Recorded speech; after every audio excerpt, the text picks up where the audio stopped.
Welcome to the SaaS AdLab podcast, where we interview SaaS company founders, entrepreneurs, and CEOs. My name is Luis. I'm the owner and founder of Fantôm agency, a digital marketing agency focusing on scaling SaaS companies. And today we have the pleasure of interviewing Brad Smith. He is the founder of AutomationLinks, and it's a pleasure having you today with us here. And why don't you tell us a little bit more about yourself? Hey, Luis, thank you so much for having me. I appreciate it. I'm excited for your podcast also, by the way. Thank you. Thank you. So I'm Brad Smith, own a website service company where we focus on automation and automating everyone's processes, going from their website to social media, and then I think most importantly, their email. So I got into this business actually by accident, no experience, self-taught because I kind of had to at the time, which I think most of us business owners have, kind of teach ourselves along the way until we get to a certain point, and then we're like, whoa, how did I learn all this, right? And so now I'm just having a great time teaching and coaching other business owners, and also setting up systems and automation for them. So, and we talked about this a little bit beforehand, and what's one of the things that, made you realize exactly what it was that was missing out there? Was this your first company? Is this, the what happened after a couple of companies maybe failed, or what exactly happened that made you realize, well, I need to create something, and it's not just going to be a solution for myself, right? But also a solution that could potentially help thousands of business owners out there. Yeah, and I actually come from a different background than I think most SaaS and business owners out there. My wife and I owned a fitness business, local personal training and nutrition business. Mm-hmm. And we were doing good. We were building it up. We had hundreds of clients. I was actually the #1 website in all of the St. Pete area, Florida, where I'm located. So I was getting multiple clients every week from my website. And this is about 7 or 8 years ago. And all of a sudden we were in a car wreck, and it totally threw us off. I had some really serious injuries to my spine. She had a concussion. And that's when we realized, hey, we can't be on our feet grinding inside of a gym, 10 hours a day, 6 days a week. So I'm like, all right, what do I do next, right? So I had this business where I had hundreds of clients. I was able to see them every week, shake their hand, have that relationship with them. And all of a sudden I had to find something different. So I went back and started thinking, all right, what are people asking me about? So I had gym owners, I had trainers, chiropractors, asking me, how is your website #1 on Google? How are you getting all these clients? So I'm like, all right, I love helping people. So how about I help them with their online business? And so first of all, I had to figure out how I even did that. So I actually had a really good mentor at the time. And he helped me with my website ranking. So I started going to his office and learning from him, teaching myself things. And that's when I started thinking, all right, I want to start an online business helping other business owners. That's where my first online business called Find Fitness Pros. So I was still in the fitness industry, completely failed. I went at it for about 2 years, built up all these clients, and all of a sudden my e-commerce store crashed. I lost all my reoccurring payments. I had no relationships with any of my clients. They really didn't care. I was getting chargebacks, disputes, because it was pure marketing. That's all I was really trying to sell. Right. And marketing, when it comes to marketing, who knows, right? I can't force someone to sign up with them. Absolutely. And if they get no signups, it's all my fault. So I went from there. I learned from that is, hey, I thought I could start an online business and all these clients would start rushing in and paying me, right? Isn't that what they tell you? That's what everyone thinks, right? All those Facebook ads I see, they're like, oh, you'll get to $10,000 tomorrow. Well, I believed it for about 2 years. So, and I think everyone does for a certain amount of time, but there's one specific point that you touched on earlier, during when we were just talking, and that is being on the business at all times. And that's super hard. And I think that's something that a lot of entrepreneurs deal with, especially in the initial stages of their business, where they think that they can, take care of everything essentially. And it's just impossible. They need to delegate, they need to automate things that are just repetitive.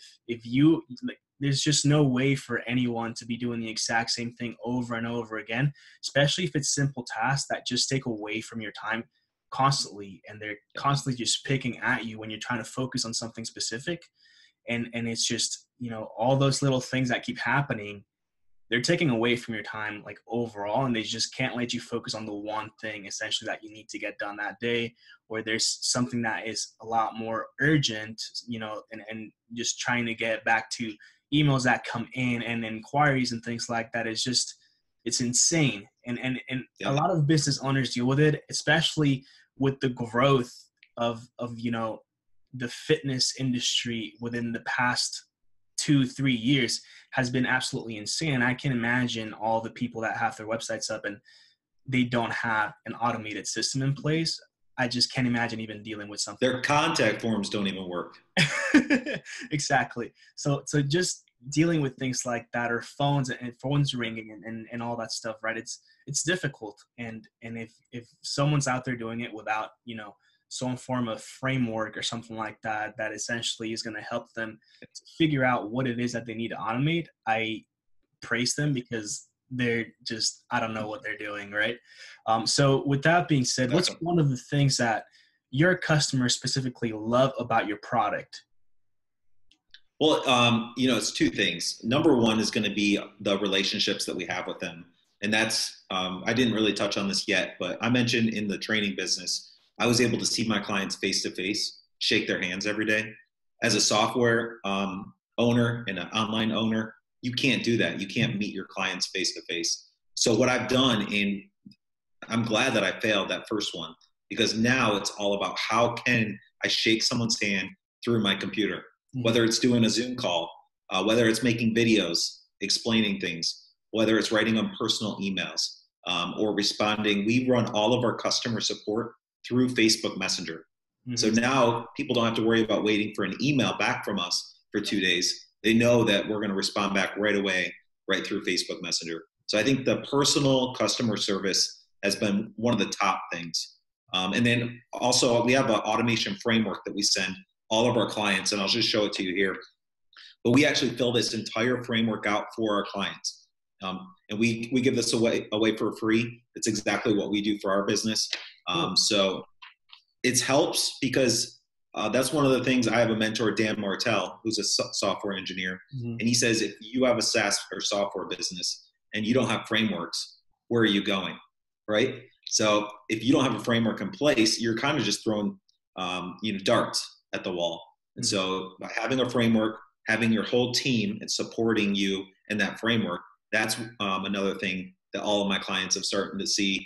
They were just throwing darts at the wall. So now that we've set up either an automation, a relationship, or a content strategy framework, whatever they need for their business, that's when they can just follow that plan and they'll be successful.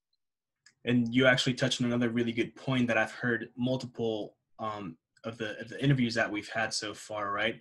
And that is relationship building, which is extremely important with really not just online businesses, but really all businesses out there. And each one of them has touched on the point that you have to do things that are non-scalable.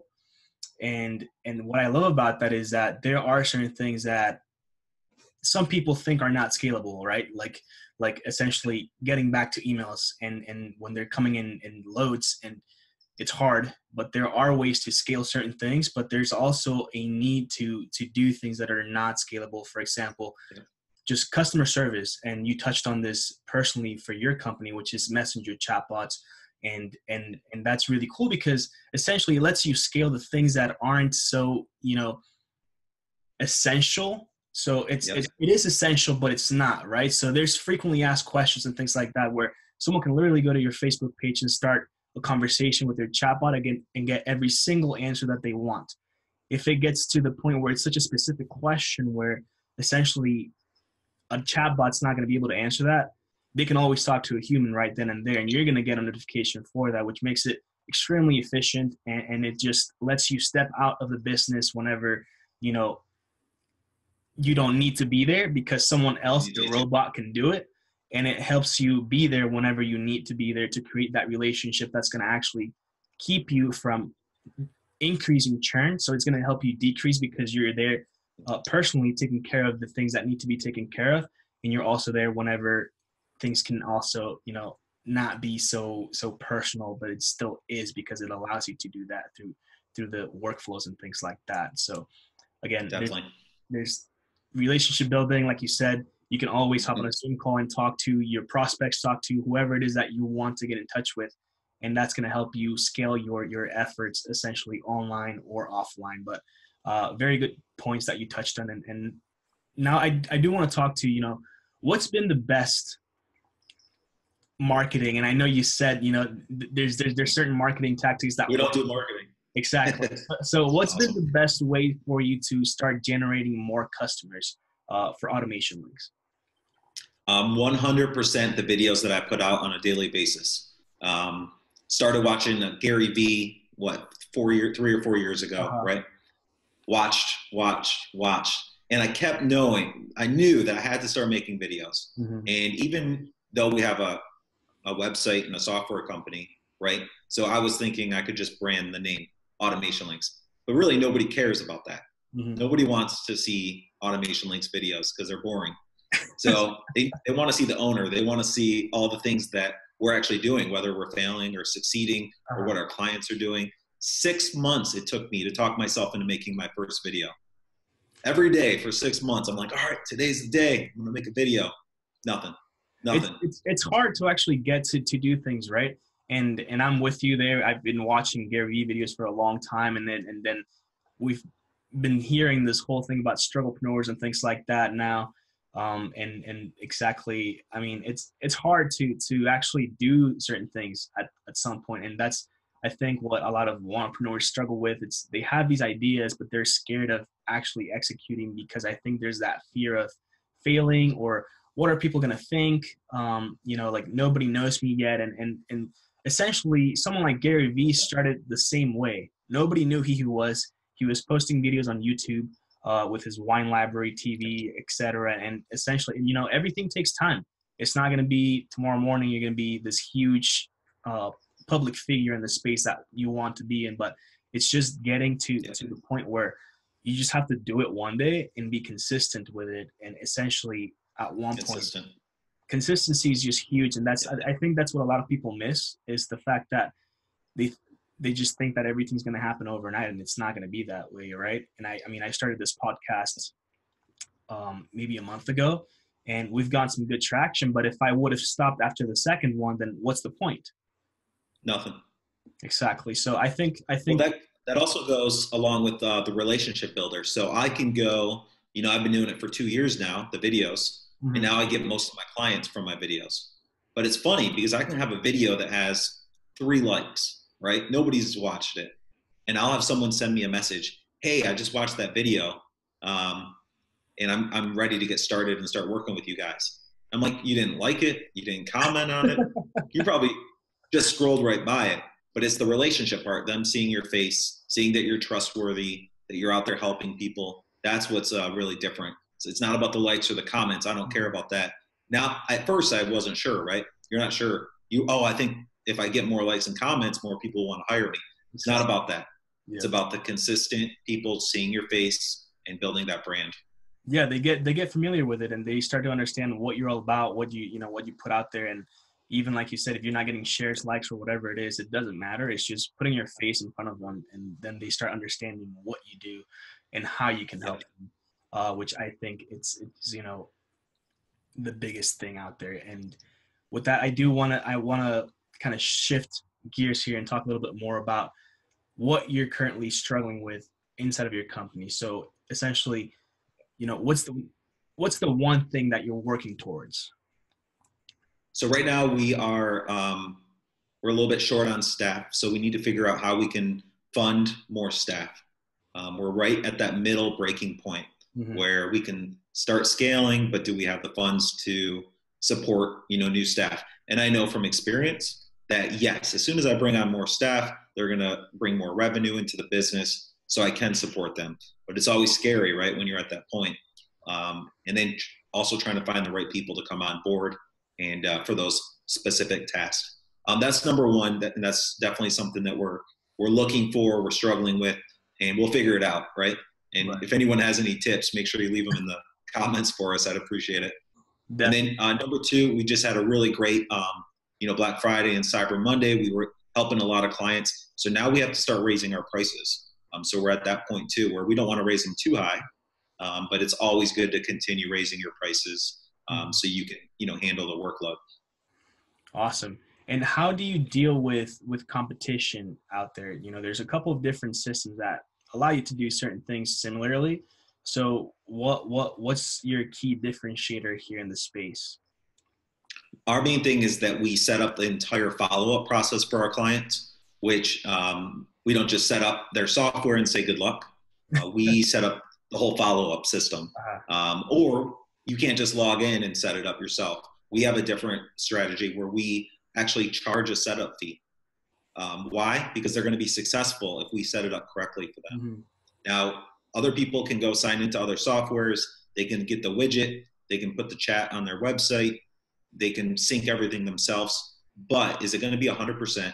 Is it going to be what's working, what the latest, things that are working right now for your customers? Yes, there's a lot of people that are going to be able to do that. But our niche is actually going in, setting it up for them, the entire process, so they don't even have to worry about it. And then at the end, we just show them how it all works and say, all right, good luck with the new clients. Mm-hmm. That's awesome. And yeah. how important do you think finding the niche for your specific SaaS company is? And what made you, find essentially your niche? Man, I tried everything I could to get out of my niche. Like that. I tried getting out of so basically about 85% of our clients are in the health industry. We work with everyone. That's my thing, is I wanted to work with everyone, right? So I started doing my videos for everyone, started doing my marketing for everyone. And guess what? Everyone didn't care. So it's as soon as I narrowed down. So I was in my niche in the health industry. I tried moving away from it. That wasn't successful. So I brought myself back. And as soon as I brought myself back and the clients started coming back in, that's when I'm like, all right, I got to stop. I got to stay in the niche. And so I split tested on accident and it worked. Yeah, that's cool. And personally, I believe that, finding a niche for really any company is extremely important, because essentially you can do the same thing over and over again. So if you were doing, for example, you have health and wellness, but if for whatever reason you went into general contracting, those two, automation links frameworks, or maybe not the framework, but just, the conversations that go into each one of the chatbots and things like that, they'd be very different. So I think there's going to be a lot more work going into trying to figure out what's going to work with this specific industry and not this one, where if you find exactly who your target audience is and who your niche is, then it's pretty much just copy and paste, right? So it's the same thing for the most part, which makes everything easier for your company, and it's a lot more scalable that way. It's also the copy, showing empathy towards those ideal clients. Mm-hmm. So I can't just go write an email in a Facebook Messenger for someone that I don't know what they want, right? Exactly. So if I go to a lawyer, we work with lawyers, but I have to go in and say, what are their clients coming to their website for, mm-hmm. right? It's not going to be the same as the gym. So it's just switching even the copy, which is pretty difficult too. It is. It's copywriting is it's not an easy task, and essentially that's going to be the main thing that gets gets your clients the sale, right? So whatever you put on the website, if the wrong copy is on there, nothing's going to work. So I think copywriting is huge, and it's definitely something that a lot of companies have to work on, and it's a lot of things that some companies definitely hit the nail on the head. So again, that's a whole different conversation on copywriting, but I think you definitely understand what you're talking about, right? So, and essentially, we're coming a little bit close here to the 30 minutes, but I did want to talk about, what are your main tips for entrepreneurs and SaaS industry specifically, and what were some of the struggles that you've seen, that you've faced yourself, that you think, you have some of the answers? Obviously, they have to do everything themselves. You can't learn by reading a book, right? Which is essentially what you mentioned earlier with Gary Vee videos. You can watch the video all you want, but until you do it, nothing's going to happen.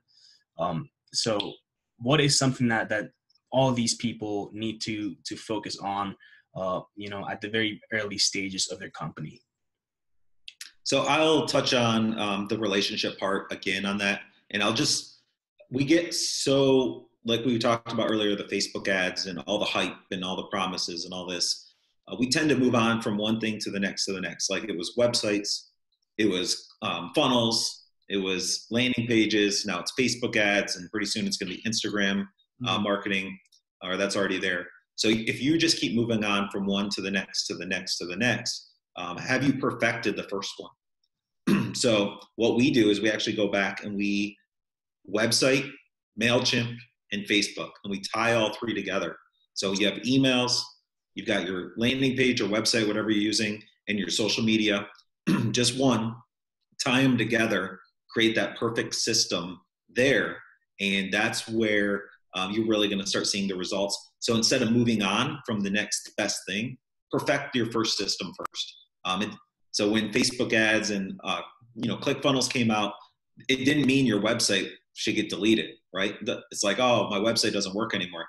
Your customers have no idea, right, what a funnel, ClickFunnel, and all this is, right? So figure out what your system is, stick with it, perfect it, and then you can move on from there. And that's one thing I see is just going back to the basics. Okay. And that's one thing that a lot of people struggle with, because instead of, they try Facebook ads or they try whatever and it fails the first time, and then they want to move away to the next thing instead of trying to figure out why it didn't work, or trying to perfect that whole process and system. So definitely with you on that. It's just focusing on one thing at a time and just making sure that once you're there, just be consistent with it. Again, but going back to consistency, right? And making sure that you get that as close as perfect as you can. Obviously, nothing's ever going to be perfect, but working on it until you're happy with it, and instead of running away from it because you didn't get whatever you thought you were going to get. Definitely agree with that. And do you have any favorite books that you like to recommend to our listeners here? Oh, that's tough. So many of them. Yeah. You didn't tell me you were going to ask me this. Sell or Be Sold was one that actually really stuck out to me, and it's actually by Grant Cardone. Right. I know a lot of the software people are against it, or they're not really on board with him. And I didn't like the book because of the sales part. Okay. I like the book because of the relationship part, talking about get on the phone with that person, ask them about their business. And that's before I started getting on the phones with my clients. So now you'll see I have a schedule link everywhere. Schedule link on my chat, on my website, on my social media. Schedule with me, right? Because you're not going to sign up with me unless we speak on the phone. Right. So Sell or Be Sold, most of the book was actually about those relationships, making those videos, getting on the phone, and grinding it out until your first 1,000 customers. Right. You really have to. It's not going to be automated, and you're not going to just scale your company with the first 10 or 15 exactly. customers. You got to get on the phone and build relationships with every single one. Absolutely. Totally agree with that. And I did forget to mention at the beginning of the interview here, Brad was kind enough to give everyone that's listening a 15% discount on AutomationLinks. There will be a link to that specific promo in the description of whatever you're listening to. So make sure to check that out. And thank you so much, Brad, for giving that to us. It's super appreciative for that. And very thankful to have you on the interview today. It's been an absolute pleasure. And so again, I just want to. They have to get on sorry to interrupt. They have to get on the phone with me to get the 15% off. There you go. So you need to get on the phone, and don't forget about the free framework that Brad is also willing to give you guys. I'm not sure if they have to get on the phone for that, but definitely get in touch with them. They don't have to for that. Awesome. There's those things.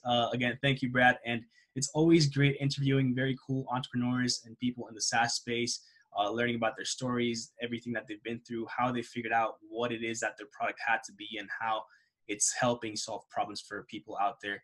And thank you to everyone that's listening. I appreciate the time that you've taken to listen to the SaaS AdLab podcast. And Brad, where can people find you online? So AutomationLinks.com is our website, but we're very active on LinkedIn. So you can look at us up. It's my wife and I are the owners, Brad and Danielle Smith, and I'll send you that link so you can put it in the notes also. Awesome. Thank you. And you can find me on Instagram, and that's camacho.ftm and also fantom.agency. And if you're a SaaS founder, entrepreneur, CEO, or whatever, and you want to join the group and maybe be featured in the podcast, make sure to join the group. It's SaaS AdLab. Just look that up and you should be able to find it. So again, thank you to everyone. And I challenge every single one of you to go and do something that's going to change your life for the better. Stop thinking about it and just do it. And thank you again for being on the podcast with us today, Brett. It was a pleasure. All right. Thank you. Thank you. Bye-bye.